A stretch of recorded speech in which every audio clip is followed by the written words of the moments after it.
हम रोज कार या बाइक में पेट्रोल डीजल भरवाते हैं, लेकिन क्या आपने कभी सोचा है ये काला सा दिखने वाला लिक्विड जिसे हम क्रूड ऑयल कहते हैं, इसकी सबसे पहले खोज कैसे हुई। सो गाइस, मैं हूं आनंद और आज की इस वीडियो में हम जानेंगे पेट्रोल डीजल की पूरी कहानी, धरती के अंदर से लेके इंजन तक। तो वीडियो को अंत तक ज़रूर देखिएगा क्योंकि सफ़र काफ़ी रोमांचक है। कहानी शुरू होती है करीब 30 करोड़ साल पहले। उस समय धरती का बड़ा हिस्सा समुद्र में डूबा हुआ था। यहाँ सूक्ष्म जीव और छोटे समुद्री जीव रहते थे। जब ये जीव मरते तो उनके शरीर समुद्र की तल में जमा होते गए और लाखों सालों में कई परतों के नीचे दब गए। धीरे धीरे ऊपर की चट्टानों और गर्मी के दबाव ने इन कार्बनिक पदार्थों को एक रासायनिक भट्टे में बदल दिया। ऑक्सीजन की अनुपस्थिति में भी ये सड़ा नहीं, बल्कि धीरे धीरे एक चिपचिपे काले लिक्विड में ट्रांसफॉर्म हो गया। यही है क्रूड ऑयल यानी कच्चा तेल। इसके साथ ही प्राकृतिक गैस भी बनती है। ये पूरी प्रक्रिया लाखों करोड़ों साल में घटी, इसलिए इसे जीवाश्म ईंधन भी कहा जाता है। अब सवाल यह है, इंसानों ने इसे पहचाना कैसे। इतिहास के पन्ने बताते हैं कि हजारों साल पहले जब ना कोई मशीन थी और ना ही कोई रिफाइनरी, तभी लोगों ने ज़मीन से निकलते इस काले लिक्विड को नोटिस किया था। ईरान, मेसोपोटामिया और चीन में इसे सड़कों का गोंद और दवाई के लिए इस्तेमाल करते थे।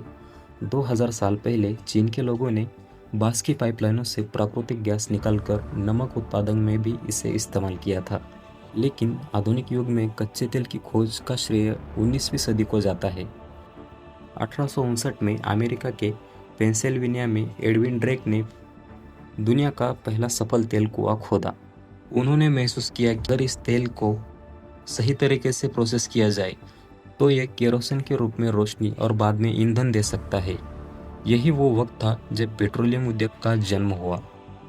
अब सबसे दिलचस्प हिस्सा, कैसे इस काले तेल से हमें पेट्रोल, डीजल, केरोसिन जैसे सैकड़ों उत्पाद मिलते हैं। इसका जवाब है रिफाइनरी। यहाँ पर एक अद्भुत प्रक्रिया होती है जिसे फ्रैक्शनल डिस्टिलेशन कहा जाता है। कच्चे तेल को एक विशाल भट्टी में 400 डिग्री सेल्सियस तक गर्म किया जाता है। यह मिश्रण भाप बनकर एक ऊंचे टावर में जाता है। इस टावर का तापमान नीचे सबसे अधिक और ऊपर सबसे कम होता है। जैसे जैसे भाप ऊपर उठती है, वैसे अलग अलग तापमान पर अलग अलग पदार्थ कंडेंस होते हैं। सबसे हल्के पदार्थ जैसे एलपीजी गैस सबसे ऊपर आता है। उसके बाद पेट्रोल यानी गैसोलीन, ये 40 से 200 डिग्री सेल्सियस के बीच कंडेंस होता है। फिर केरोसिन, हवाई जहाज ईंधन और मिट्टी का तेल।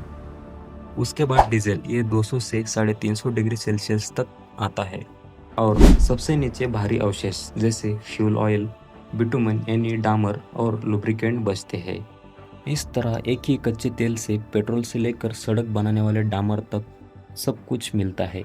लेकिन कच्चे तेल में पेट्रोल की मात्रा सीधे तौर पर केवल 20 से 30% होती है, जबकि डीजल और भारी अंश अधिक होते हैं। लेकिन बाजार में पेट्रोल की मांग अधिक होती है तो क्या होता है।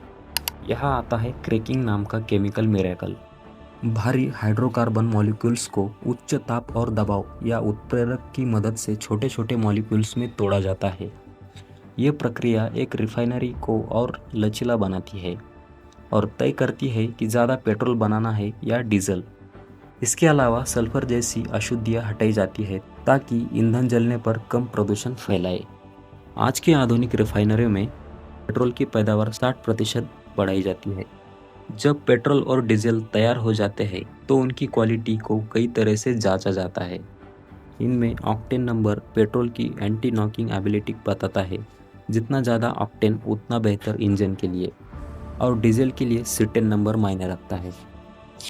तो दोस्तों, यही था पेट्रोल डीजल का सफ़र। धरती की गहराइयों में दबी करोड़ों साल पुरानी कहानी से लेकर हमारी गाड़ियों की रफ्तार तक। अगर आपको ये जानकारी पसंद आई हो तो वीडियो को लाइक करें, चैनल को सब्सक्राइब करें और ऐसे ही दिलचस्प कहानियों के लिए जुड़े रहें।